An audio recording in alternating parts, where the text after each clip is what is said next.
Hello, kids. Hello. So, as you heard, my name is Dr. Kiran Ahuja, and I am expert at nutrition and allied medicine. And I have been using my knowledge to advocate for animals for past few years, such as I ask many children to eat vegetarian and vegan food because it is so good for your own health. I am here in conversation with Ms. Poorva Joshipura. She has written an interesting book. Do you know who she is?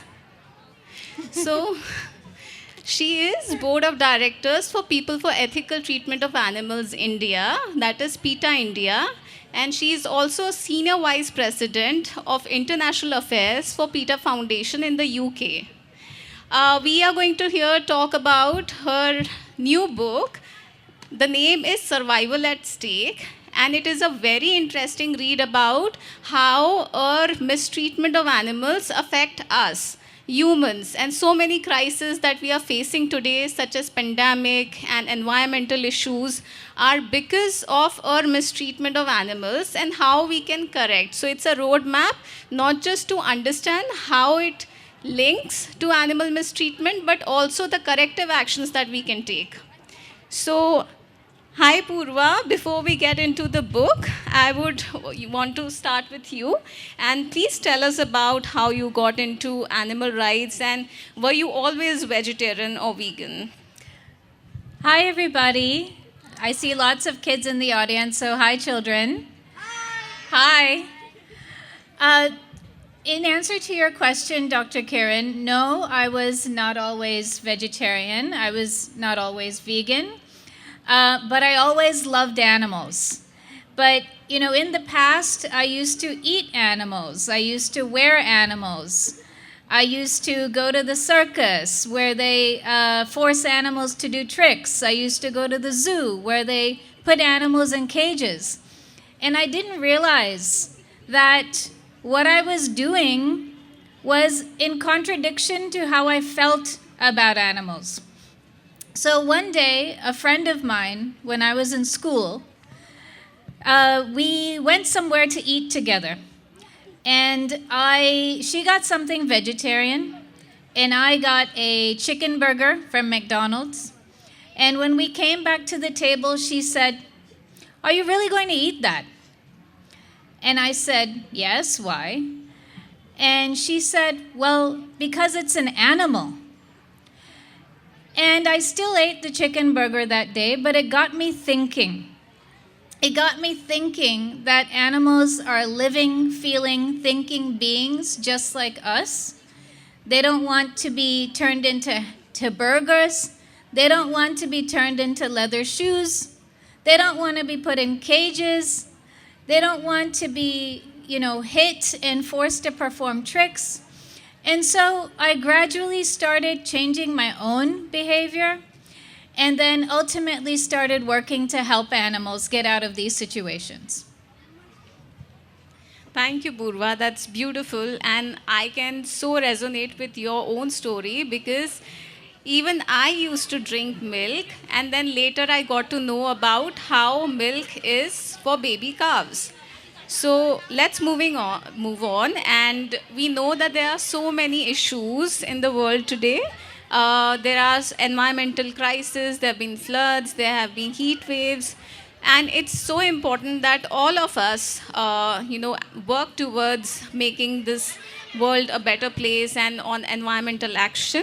But I would want to know from you what prompted you to write this important book, and what message did you wanted to give to the audience, the children's today? So many of the ways that we treat animals ultimately affect us. And so the book is about the climate catastrophe that we are facing today. It talks about things like pandemics and epidemics. We all just went through the COVID-19 crisis.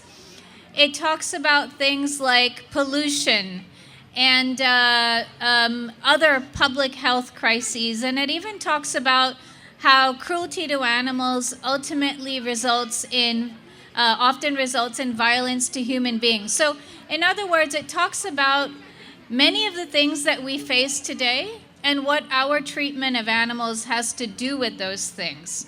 I'll give you a more detailed example. So we all went through COVID, and it was a very traumatic experience for us, and it's one that we should be taking lesson from so that something like that hopefully can be prevented in the future. So it is widely thought by scientists that COVID-19 first infected human beings through animals who were being kept and cut apart at a wildlife market. So what happens in such markets is that animals are either caught from the wild or they are farmed and caged and transported to such markets where they are then kept in cages on top of one another. Sometimes they're hurt, they're bleeding, and so on, and so their bodily fluids mix. And that can result in the creation of diseases. It can result in the spread of diseases. And it's through that kind of way that many people think that we were then infected with COVID-19. And there's other diseases like that too, that have had a similar way of infecting humans. You may have heard about SARS. SARS is one of those examples. And there's other examples too, like swine flu, which first stemmed from the way that we keep pigs in very crowded conditions. Thank you.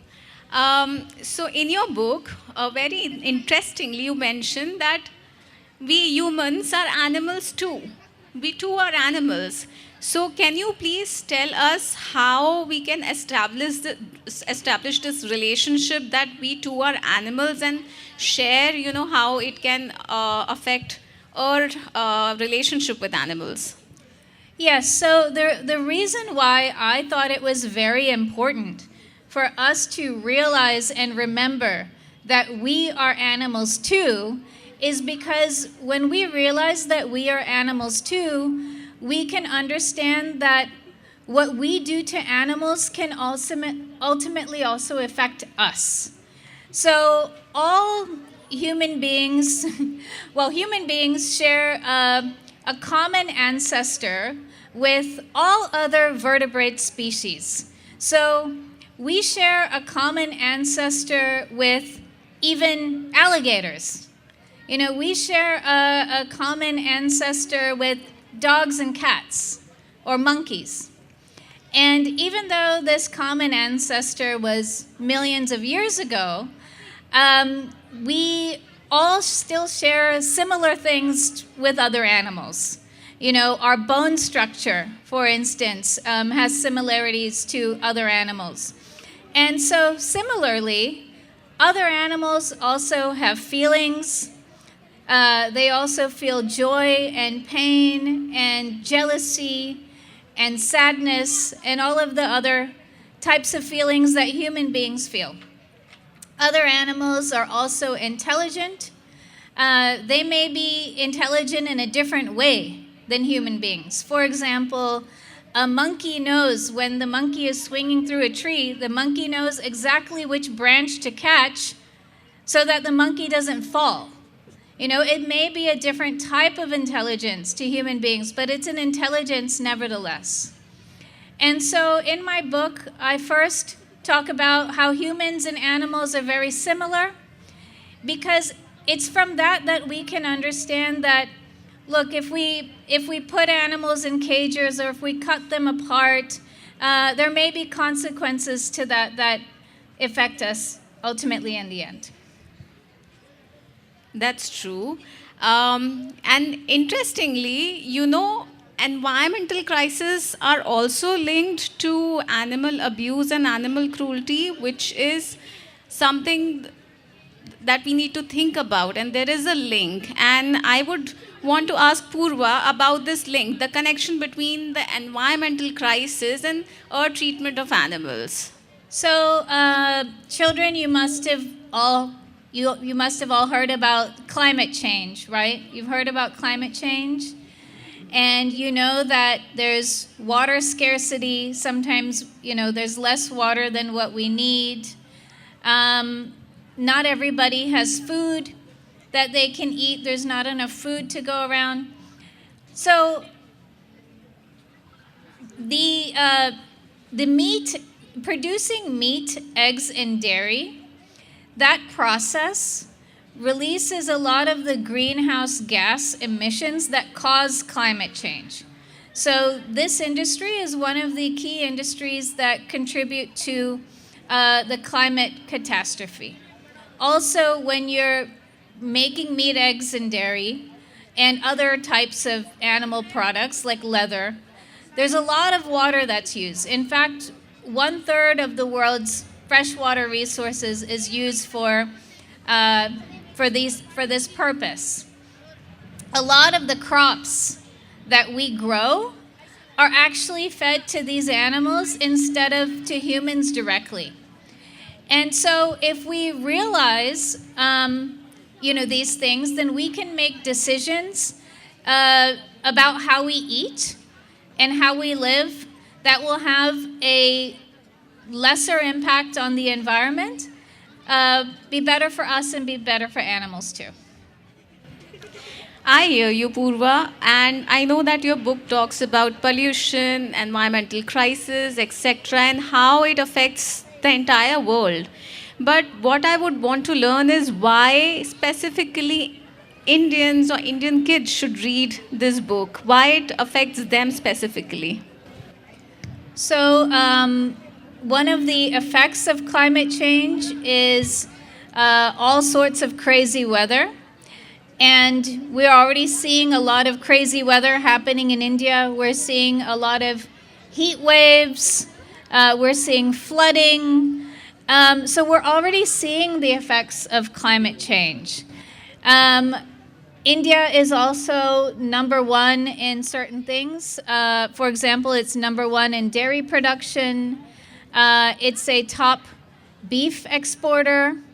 It is one of the top leather exporters, or it's at least striving to be. And all of these things have an impact on the environment and, ultimately on us. For example, leather. Leather is the most polluting material in fashion.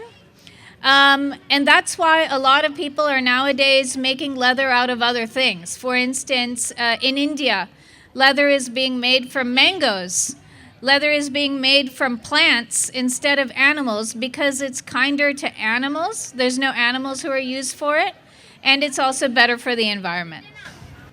And isn't leather made here in India and exported to other countries? So we are actually harming animals here and creating so much of environmental pollution and then exporting all of that. Yes, so a lot of the leather that's produced in the world now is produced in countries like India because unfortunately there's less regulations here to protect the environment. There's also less regulations to protect people. And leather production involves a lot of chemicals. People who work in and live near leather tanneries often suffer from high rates of cancer, respiratory illnesses, skin ailments, and even premature death. And so a transition to leather made from plants or something more ecologically sound is good for these human beings. Of course, it's good for cows who don't want to be killed to be turned into leather, but it's good for human beings too and good for the environment. I couldn't agree more. And I would want to also ask you that in your previous book, For a Moment of Taste, you mentioned that you have been to facilities where animals are abused. Could you please share with us about those experiences where you need to have a very strong heart to see animal abuse and you visited these facilities. So please tell us about the experience. Yes, so I work for PETA, which is an animal protection organization. And as part of my job, I have visited places where animals are used. For example, I've gone to follow trucks in which animals are transported to the slaughterhouse. I've been to slaughterhouses. I've been to animal laboratories and so on. So I've seen firsthand what happens to these animals, and I describe some of that in my book, For a Moment of Taste. So, For a Moment of Taste is about, it's specific to India. It's about how meat, egg, and dairy is produced in India, and so what happens to animals in India, how it affects the environment in this country, and how it's affecting our own health. And I describe a lot of what I've seen firsthand in that book. Amazing. So Poorva, I'm a vegan, and as you know, there are so many myths revolving around consumption of milk, eggs, and meat being important for our health. And when I tell people that I do not drink milk or do not eat anything that comes from animals, they have a lot of questions. And I would want to know that you too must be coming across the same questions. So how do you respond to them? What do you say? So I just point to people like you. You're a medical professional, you're a nutritionist, and the nutritionists and doctors now tell us that if we refrain from eating animals, it's better for our heart health. We can prevent conditions like diabetes better. A lot of cancers are linked to milk, egg, or dairy consumption. But I think we can also see it for ourselves. There's an amazing documentary, if anyone's interested, called The Game Changers, which you can watch on Netflix. And it's about athletes who have decided to eat plant-based, or rather vegan, because it gives them more energy, it doesn't slow them down. They just feel that they're better athletes with it. And so, especially for young people who are in the audience, I don't know if they're worried about heart disease, but they might be worried about, being good athletes or being a good cricketer or something. Or just being good to animals. Yeah, or just being good to animals. Do you think there are more documentaries that you would suggest that kids could watch, would be suitable? Oh my gosh. I don't have kids, so I don't know about kids. Maybe watch Chicken Run. I hear there's a second Chicken Run coming up. Finding Nemo is also a good movie, which I think has like good positive animal messaging. But for adults, I would suggest Seaspiracy, which is an amazing, amazing documentary, or even for teenagers, about the oceans and whales and sharks and other fish, and what the oceans have to do with our own well-being as well. I have an entire chapter in my book, Survival at Stake, also about that, because whales, for example, we all know that trees are good for the environment.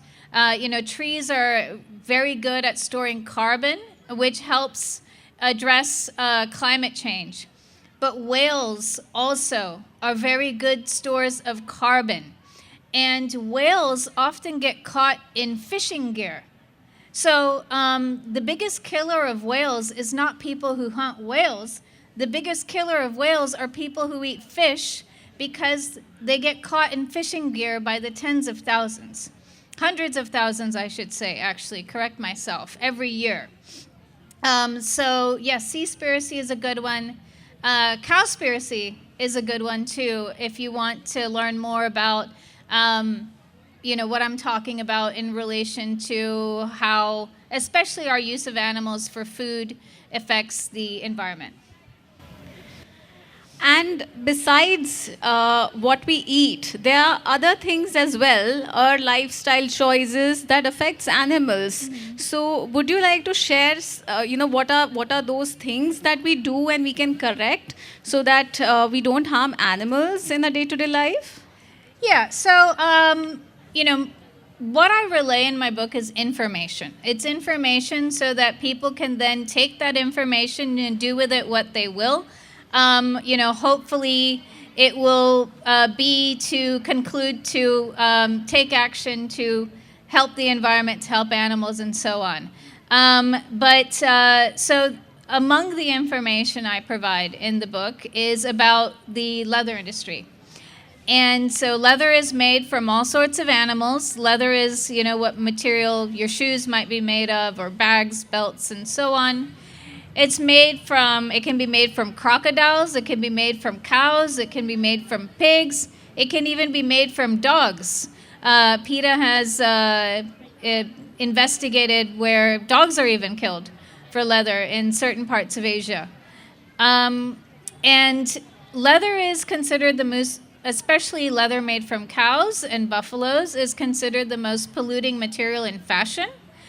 And the reason for that, or at least part of the reason for that, is because, a dead animal would normally start to decompose.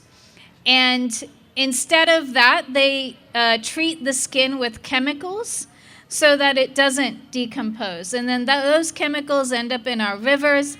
The Ganga is one of the most polluted rivers in the world because of this. So one of the ways that we can address something like that is to wear shoes out of a different material. And talking about dogs, just before the talk, I was interacting with a lot of kids, and some of them were telling how they have dogs at their home and how they love them. I know your book doesn't talk much about dogs, but I would want to learn from you how we can have a peaceful coexistence with our community dogs. Well, I'm glad you asked that. I think the first step is probably to realize it's not the dog's fault that they're on the road. Dogs were, in many years ago, there used to be wild dogs, like wolves, this type of thing. And then humans brought them into human society and over time turned them into dogs. So they're there because of us. So then they're our responsibility to take care of. And it's very important that we learn about dogs and what dogs are trying to tell us. So dogs are very transparent. They tell you what they're thinking almost right away. If they're wagging their tail, they're happy. If their ears are back, maybe you should step away. They're a little scared of you. They're apprehensive.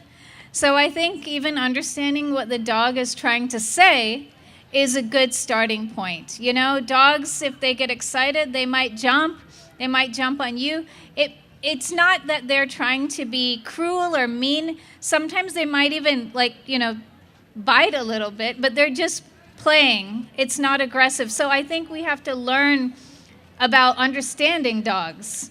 And then on top of that, sometimes people feed dogs. That makes dogs more friendly.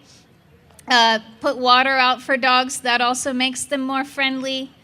And, there's a lot of NGOs that sterilize community dogs because that helps them be less and less dogs on the road. And the reason why that's good is because when there's less dogs, for the dogs who are already born, there's more food, more water, more resources. Yeah, so I agree. I mean, dogs are so predictable. And other than dogs, since you spoke about you being an animal lover as a kid, as a teenager, would you like to share any story about an animal that, we don't know much about? They live in the wild. We don't interact as much as we do with dogs. And, we have a lot of misconceptions around, and how, where you could see that those animals too have same kind of emotions as us. So any story for the kids? Yeah, so I don't have a story about a wild animal. I don't really hang out in trees or in the grass too much. But I do have a story about a turkey named Alice. So I went to an animal sanctuary many years ago, and there was this turkey who came right up to me, and she was so curious. You know, I had a purse that had some mirrors on it, and she was so curious to see what is that purse. So I bent down to allow her to see it, and I was so surprised. You know how cats purr? Cats purr when they're happy. So turkeys also purr when they're happy. And, you know, this turkey, she was so curious. You know, she wanted to learn all about me, learn all about, you know, what I was doing there. But then there were also other chickens there. And some of them were bold and they were coming right up to me. Some of them were shy. Others were digging in the dirt, taking dust baths. Others were over here busy. Someone else was sitting on their eggs. In other words, they had different personalities and they were doing different things just like human beings do. And we are so used to seeing chickens, and we don't see turkeys that much in India, but we're so used to seeing chickens in cages. We're so used to treating chickens poorly that we don't even know who chickens are. So when I went to this sanctuary, it was really the first time I got to realize that these are individuals who have personalities and feelings and thoughts, just like we do. You know, some of them are going to be bolder than others. Other ones are going to be shyer. It's just like human beings. Interesting. That was a very sweet story. So we have spoken all about the problems, but we also want to talk about the solutions. And since there are so many kids in the audience, I would like to know what can kids do to make lives of animals better, or you know how we can help animals, including you know maybe adopting dogs and going vegetarian. So I think the number one way that we can understand how to treat animals, I think, is there's something called the golden rule. I actually write about the golden rule in my book, and it's the golden rule is do unto others as you would have them do unto you. It simply means treat others as you would like to be treated. So every time you see an animal, just ask yourself, how would I feel if that was happening to me? You know, if somebody's hitting a dog, is that right to do or not? Well, ask yourself, if you were that dog, how would you feel? If there's a bird in a cage, would you like to be in a cage? Yes or no? So I think a lot of the times it's really as simple as that in determining how best to answer, how best to decide what's good to do.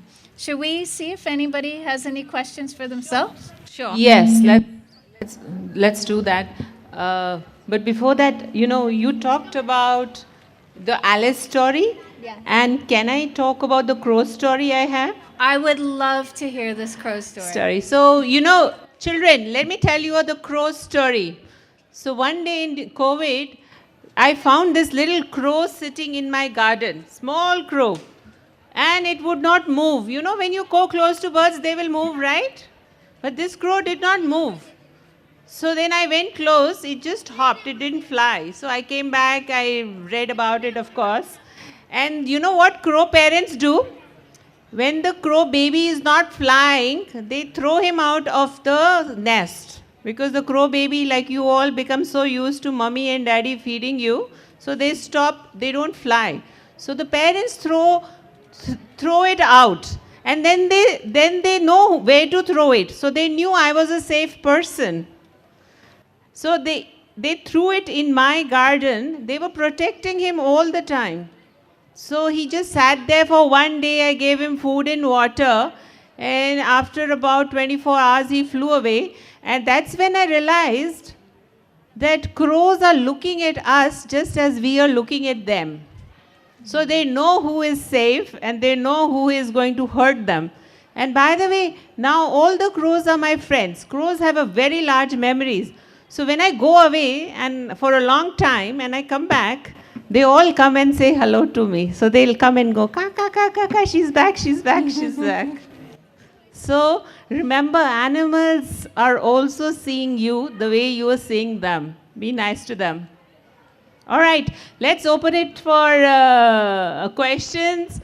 Any questions? Okay, we have a question right in front of us. All right, let's just give her a mic.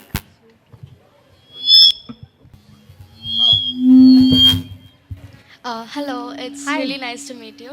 Nice to meet you I'm a too. huge animal lover and I always have. But the problem is I eat non-veg. I'm really sorry. But Okay. I just can't get rid of it. But then I'm trying to. And after listening to you, it gives me a little hope that I can also become not vegan but vegetarian someday. And I would like to ask, becoming a vegan comes with a lot of struggles. So can you tell me what's the disadvantage of being a vegan? I haven't faced any yet. They say that when you're trying to create a new habit, it takes about 21 days. This is the theory. They say that. So if you're able to, as you're trying to make this change, try to go for 21 days. See what happens. Because what starts to happen is that you stop getting out, you start forming a new habit. So then you no longer miss your old habit. So that's what happened to me. So when I started, first I went vegetarian, then I went vegan, and it went like that. The other thing I would say is, if you are trying to go vegan, for instance, or you're trying to go vegetarian, and one day you eat something, one day you eat, chicken curry or something, or one day you eat ice cream, forget it. You ate it that one day. Start again. Don't give up. I think that's also a good thing to do. Don't be so hard on yourself. Just keep going, is what I would say. Thank you. More questions? Any more questions? Oh, I see a question behind. Yeah.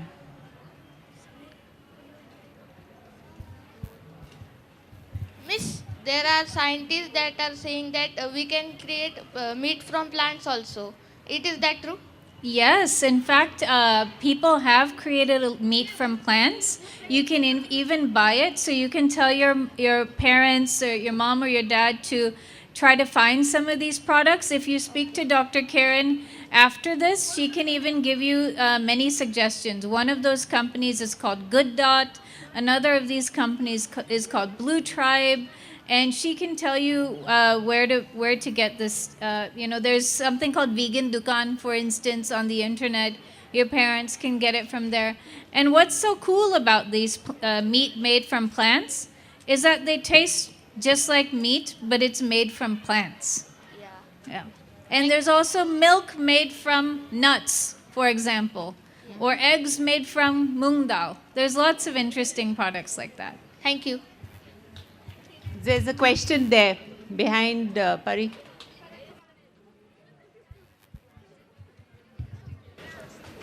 Good afternoon, ma'am. Hi.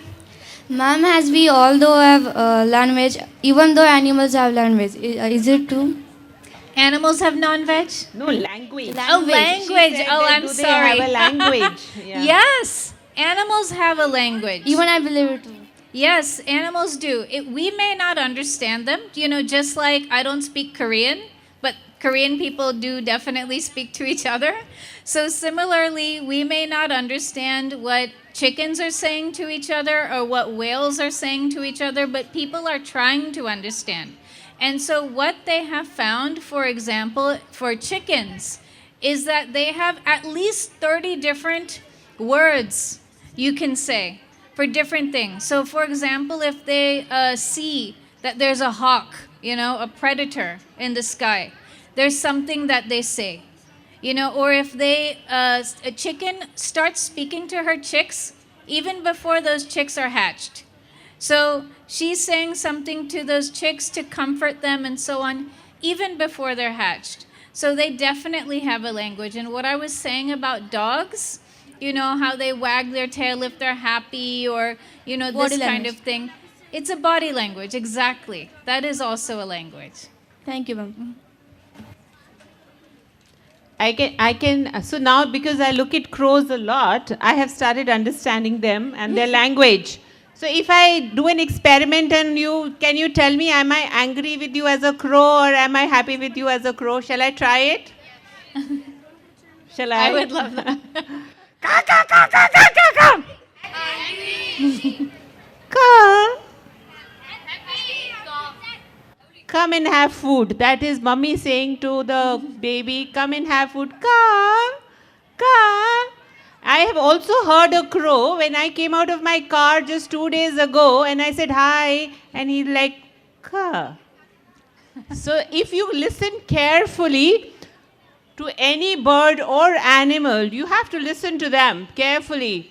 You'll start noticing the words. So now I mostly can make out.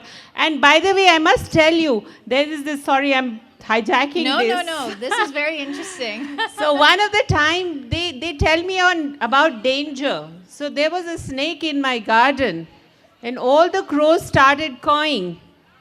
And that told me there was something was wrong. So when I went out, there was a snake in the garden. But this snake was a nice snake. He was not snakes don't hurt anybody. So they actually even told me that the snake is a nice gentleman guy, old guy, just letting you know he's in the garden, but don't do anything to him. I didn't do anything to him. He was just fine. So you have to listen. The way you listen to your mommy and daddy, your friends, you've been chattering away, right? Listening to each other. If you would listen carefully to the birds and animals, you'll understand them also. Yeah? Any more questions? I think that was a beautiful answer. I think the tone of voice definitely will tell you what they mean. Yeah, absolutely. Questions? More questions? We still have time. We can take easily. You have a question. Let's have.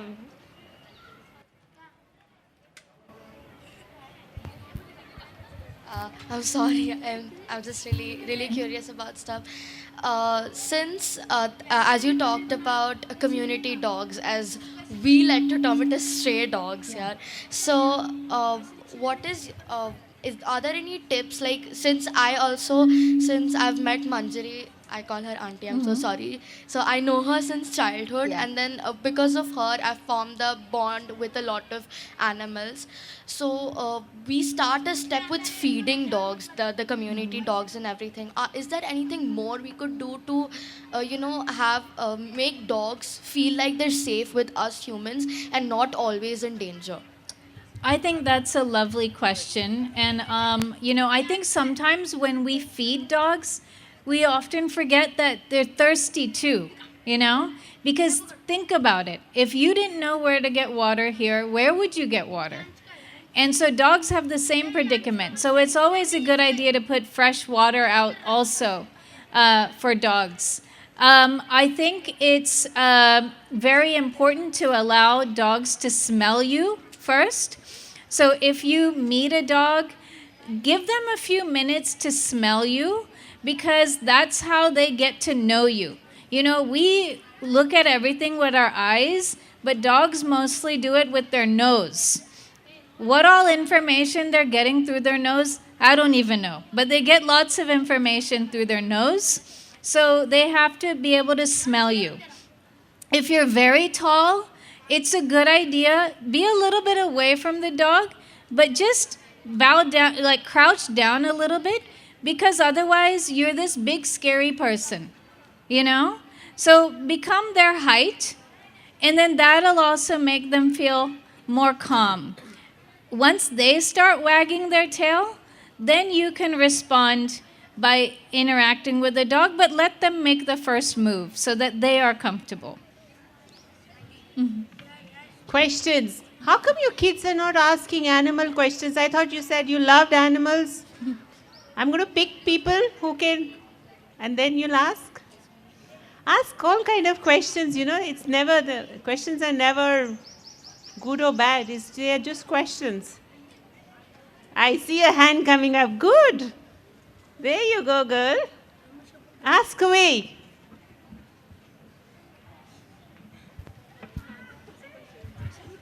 Good afternoon, ma'am. Hi, good afternoon. It is a situation I face sometimes that when I feed stray dogs, after some time or feeding them 2 to 3 times, they come and sit